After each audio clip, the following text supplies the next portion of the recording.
achat manga du mois d'avril, encore un gros craquage. On va commencer avec les nouveautés. Je me suis acheté le tome 17 de Solo Leveling. On est bientôt à la fin parce que le tome 18 sera le dernier. Le tome 17, je l'ai déjà lu et je suis vraiment curieux de comment l'histoire va se terminer parce que dans les tomes 14 ou 15, il y a eu un gros twist et je suis vraiment curieux de comment ils vont finir cette histoire. Je me suis aussi acheté le tome 2 de Kukurabachi avec cette couverture métallisée pour les premiers tirages que j'aime beaucoup. J'ai aussi le tome 1 comme ça. Je trouve que les couvertures métallisées, elles sont vraiment sympas. Ce tome 2, je l'ai aussi lu. Kukurabachi, j'aime beaucoup, ça me rappelle énormément JJK avec cette histoire de sorcereur, etc. Et moi, JJK, j'aime beaucoup, du coup, ça me plaît énormément. Et la dernière nouveauté, je me suis acheté Wild Strawberry, aussi avec la couverture spéciale pour les premiers tirages que j'aime beaucoup. Wild Strawberry, j'avais lu les 2 premiers chapitres en ligne et ça me rappelle beaucoup Tokyo Ghoul, aussi Tokyo Ghoul, un manga que j'adore, du coup j'ai vraiment hâte de lire ce volume. On va continuer avec tout ce qui est suite de série. J'ai complété ce qui me manquait de Emacha, il manque toujours le tome 41 et le tome 42 qui sera le dernier, mais j'ai acheté du tome 33 au tome 40. Emacha, j'ai récemment fini Vigilante et ça m'a donné vraiment cette re-hype de lire la série. J'attendais vraiment d'avoir ce qui me manquait pour faire un petit marathon. Je pense que je vais attendre que le tome 42 sorte. Je me prendrai le tome 41 et 42 et je finirai tout ça d'un coup. J'ai aussi acheté la suite de ce qui me manquait. C'est vraiment quelque chose que j'ai envie de commencer à lire parce que je n'ai pas vraiment lu beaucoup de mangas de sport.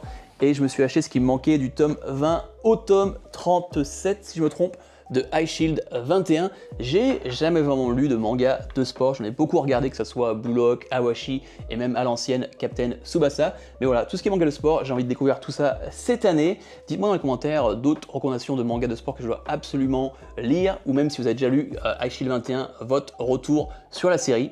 Et on va finir avec tout ce qui est intégral, et c'est là que j'ai complètement craqué. Je me suis acheté un manga que je voulais depuis très longtemps. J'ai acheté l'intégrale en 74 volumes de Bleach. Alors Bleach, j'ai grandi avec, j'avais commencé avec l'animé, je m'étais arrêté à l'arc Arrancar et j'ai toujours voulu découvrir le manga. J'attendais juste de trouver le bon lot sur Vinted parce que la 74 volumes 9, ça fait un budget astronomique.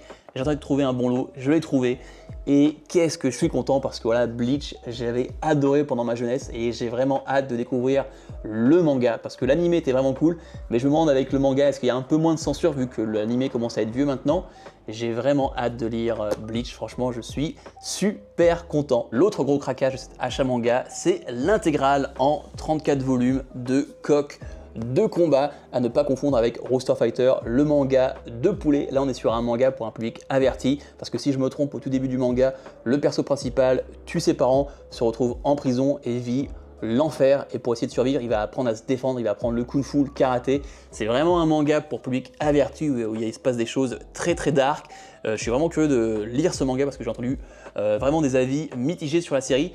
Mais apparemment pour tout ce qui est combat, c'est incroyable, du coup je suis vraiment curieux de voir ça. On va finir cet achat manga avec un achat BD. Je me suis acheté l'intégrale de RIP en 6 volumes. Ça faisait tellement longtemps que j'avais pas acheté de BD, je crois que la dernière ça doit peut-être Titeuf ou Kid Paddle. RIP, je l'ai déjà terminé, j'ai beaucoup aimé ma lecture. On va suivre cette équipe de nettoyeurs qui vont dans les maisons une fois que les personnes sont mortes pour récupérer tout ce qui est objet de valeur.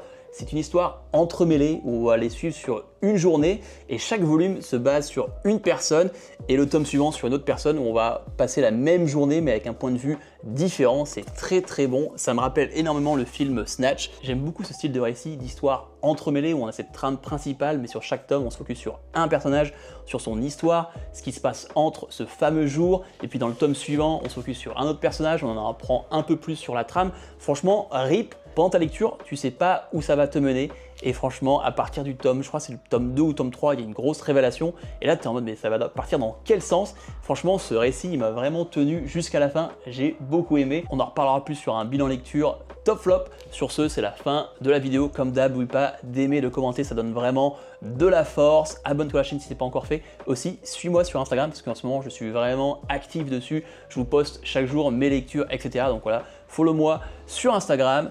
C'était Erdaxel, on se retrouve dans la prochaine vidéo. Peace!